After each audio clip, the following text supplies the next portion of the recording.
মুসলমান জানে মরলেই নতুন জীবন, আর দুনিয়ার সবাই মরার জন্য ভয় করে, কারণ ও চিন্তা করে মরলেই সব শেষ। আর আমাদের মরলে শুরু।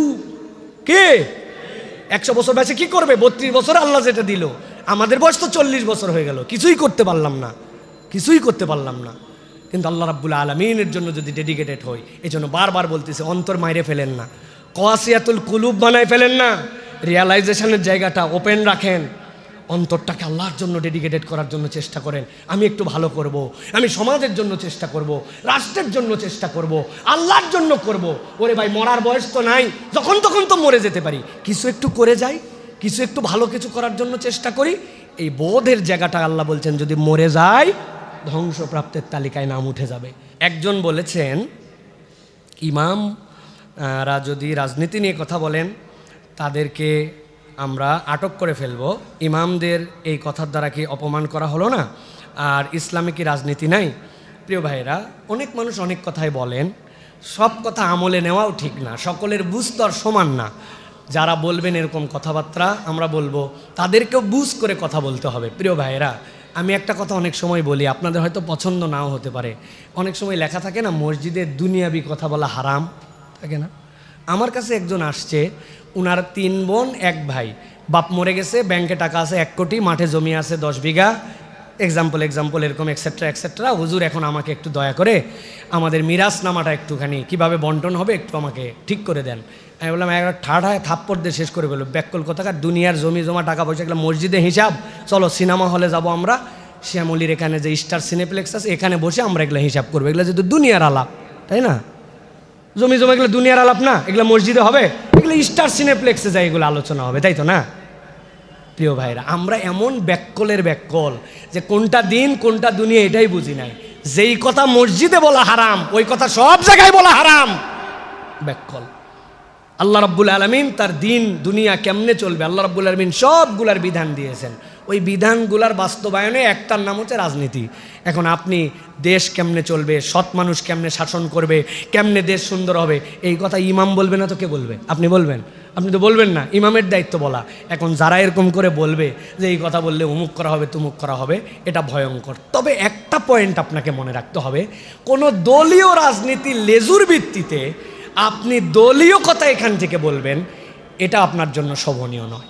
আপনি নিরেট ইসলামের কথা বলবেন, মৌলিক কথা বলবেন, ইসলামের রাজনীতির ব্যাকরণ আপনি বলে দিবেন, কিন্তু মঞ্চ ব্যবহার করে আপনি দলীয় নিরেট অমুক দলের কথা বলবেন, এটা কিন্তু শোভনীয় নয়। সুতরাং চেক অ্যান্ড ব্যালেন্স দুইটা মিলে আপনাকে চলতে হবে। আল্লাহ রাব্বুল আমিন আমাদেরকে বোঝার তৌফিক দান করুক। আর যে সকল আহাম্মুক লোক এইগুলো কথাবার্তা বলে, আল্লাহ এদেরকে হেদায়েত দান করুক। তবে জনগণ যথেষ্ট সচেতন, এই আহাম্মুকরা কিন্তু বাম হাতে থাপ্পড় খায় সাইজ হয়ে যাবে। এই থাপ্পড় গালে পড়া লাগবে না, এটা অটোমেটিক, চোখে দেখা যাবে না, ইনভিজিবল থাপ্পড় কিন্তু তারা পেয়ে যাবে। কেননা মানুষ কিন্তু এখন যথেষ্ট সচেতন। মানুষকে আপনি ঘোলা পানিতে মাছ শিকার করার দিন শেষ, বুঝে সুঝে চলতে হবে। আল্লাহ আমাদেরকে বোঝার তৌফিক দান করেন। শেখ, আমি শুনেছি জীবিত মানুষের জানাজা পড়লে নাকি মানুষের মৃত্যু হয়ে যায়, কথাটা কতটুকু সত্য একটু জানাবেন। এ প্রশ্ন করছে কে? নামাজের পরে তার জানাজা পড়বো আমরা? উল্টা পাল্টা প্রশ্ন একটা আপনি বলে দিলেন। হয় জীবিত মানুষের জানাজা আবার কেমনে হয় রে ভাই? হ্যাঁ, জীবিত মানুষের জানাজা হয় প্রিয় ভাইরা? এইগুলা সব অমূলক কথাবার্তা। মানে যেই জিনিসটা আব্দুল্লাহ জাহাঙ্গীর রহমাল্লাহ বলতেন যে কোরআনুল কারীমের মধ্যে আপনারা গড়গড়ায় বলে দিচ্ছেন আয়াত কত 6666। ওরে ভাই, তোর হাতে কোরআন শরীফ, মোবাইলের মধ্যে তোমার আছে ক্যালকুলেটার, বাইর করো সূরা ফাতিহা 7 আয়াত, সূরা বাকারা 286, এরকম করে যোগ দে না ভাই। 114টা সূরা যোগ দিলে 6234-এর উপর আয়াত পাওয়া যায় না। কিন্তু উনি বলছেন অমুক হুজুররাকে জানে না 6666 আয়াত আছে, আপনি উল্টা পাল্টা একটা বলে দিলেন। তুই যোগ দে ভাই, দিলেই তো বের হয়ে যাবে। ও যোগ দিবে না, কিন্তু একটা ভুল কথা বলে যাবে। তা আপনি জানাজা করে আজকে প্রমাণ করেন অন্তত পক্ষে যে মরে কি মরে না। এই সকল বাজে চিন্তা ভাবনা কথা, এইগুলো আমাদের সমাজটাকে অনেক ক্ষেত্রে নষ্ট করে প্রিয় ভাই। অতএব এই সকল অমূলক কথা বলার কোনো কারণ নাই প্রিয় ভাই। জীবিত মানুষের কোনো জানাজাও হয় না, আর জানাজা করে মরে কি না মরে আপনাকে যে জানাজা করে আমরা প্রমাণ করব আজকে, যা হয় হবে। একজন প্রশ্ন করেছেন, হুজুর আমি ফিতনা থেকে বাঁচতে চাই, দয়া করে কোনো আমল অথবা নির্দেশনা থাকলে আমাকে জানাবেন। প্রিয় ভাইরা, আমি আমার ক্ষুদ্র চিন্তায় নিজের উপরে যে আমলটা নিছি, আমি ফিতনা থেকে বাঁচার জন্য আমি আপনাদের ক্ষেত্রে সেটা বলবো প্রিয় ভাইরা, একটা দোয়া আর একটা আমল। একটা আমল হচ্ছে প্রিয় ভাইরা, নিজের মুখকে 3টা অপরাধ থেকে আপনি যদি হেফাজত করতে পারেন, আপনি 80% ফিতনা থেকে বেঁচে গেছেন। 1 নম্বর, মুখ দিয়ে মিথ্যা কথা বলবো না। 2 নম্বর, মুখ দিয়ে গালি দিব না। 3 নম্বর, গীবত করব না। আর সাথে সাথে অমূলক কোনো কথা বলবো না, অমূলক কথা বলবো না।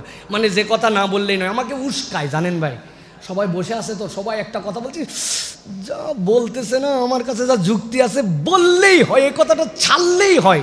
আপনি সবর করছেন, আমি আমার মুখকে নিয়ন্ত্রণ করালাম। আমি আপনাকে প্রমিস করতেছি 7 দিন আপনার মুখ কন্ট্রোল করেন, আপনি 80% ফিতনা থেকে বেঁচে যাবেন প্রিয় ভাই। আমাদের মুখ হচ্ছে আমাদেরকে ফিতনায় ঢুকায় দেয়।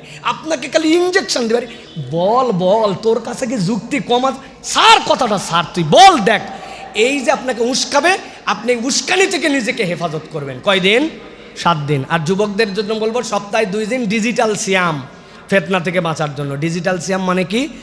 WhatsApp, Facebook, YouTube, Android, Apple, সব ফোন ডিভাইস থেকে আমি দূরে আছি। সপ্তাহে 2 দিন, সোমবার আর বৃহস্পতিবার। এই দিন সবাই জানে ইনারে পাওয়া যায় না। কিসের হোয়াটসঅ্যাপ, কিসের কি, মোবাইল বন্ধ করে আলমারির ভিতরে রেখে দিছে। এই 2 দিন কোনো রকম সপ্তাহে মোবাইল ব্যবহার করে না, ইউটিউব ব্যবহার করে না, হোয়াটসঅ্যাপ ব্যবহার করে না, দুনিয়ার সাথে তার কোনো সম্পর্ক নাই। সপ্তাহে 2 দিন আমি আপনাদের ভাই হিসাবে আবদার দিলাম, মুখের আমল বলছি, 3টা অপরাধ থেকে মুক্ত, আর মুখে একটু টাইট দেওয়া, আর সপ্তাহে 2 দিন ডিজিটাল সিয়াম। এইটা সাথে একটা দোয়া করবেন আল্লাহর কাছে, আল্লাহুম্মা ইন্নী আউযু বিকা মিন ফিতনাতিল মাহইয়া ওয়াল মামাত ওয়া ফিতনাতিল মাসিহিদ দাজ্জাল। আল্লাহর কাছে বলবেন, আল্লাহ তুমি আমাকে এই দুনিয়ার জীবিত এবং মৃত উভয় ফিতনা থেকে আমাকে হেফাজত করো, আর মাসিহিদ দাজ্জালের ফিতনা থেকে আমাকে হেফাজত করো। বলেন আল্লাহুম্মা আমিন। পড়েন, আল্লাহুম্মা ইন্নী আউযু বিকা মিন ফিতনাতিল মাহইয়া ওয়াল মামাত ওয়া মিন ফিতনাতিল মাসিহিদ দাজ্জাল। এইটা বেশি করে পড়বেন, সাথে সাথে ঘুরতে ফিরতে পড়বেন, আল্লাহুম্মা ইয়া মুকাল্লিবাল কুলুব সাব্বিত কলবি আলা দীনিক, আল্লাহুম্মা ইয়া মুকাল্লিবাল কুলুব সাব্বিত কলবি আলা দীনিক। তাহলে কি বলছি? মুখের 3টা অপরাধ করব না, মুখে একটু তালা লাগাবো, সোমবার বৃহস্পতিবার ডিজিটাল সিয়াম, আর এই 2টা দোয়া। দেখবেন ফিতনা আমার কাছে আসতেছে না, ইনশাআল্লাহ আমি একটা ভিন্ন রকম একটা জীবন যাপন করব ইনশাআল্লাহ। পারবো ইনশাআল্লাহ? 5 জন হাত তুলে প্রতিশ্রুতি দেন, 5 জন। ইনশাআল্লাহ আমরা চেষ্টা করব। ভাই, সোমবার বৃহস্পতিবার মোবাইল না, এত সহজ না কিন্তু, ভর করে হাত তুলেন না। ব্যবসা বাণিজ্য নানান ব্যাপার আছে। আল্লাহ আমাদেরকে তৌফিক দান করবেন, আল্লাহুম্মা আমিন। হাযা মা ইনদাল ইলমু ইনদাল্লাহ, সুবহানাকাল্লাহুম্মা বিহামদিকা আশহাদু আল্লা ইলাহা ইল্লা আনতা আস্তাগফিরুকা ওয়া আতুবু ইলাইক।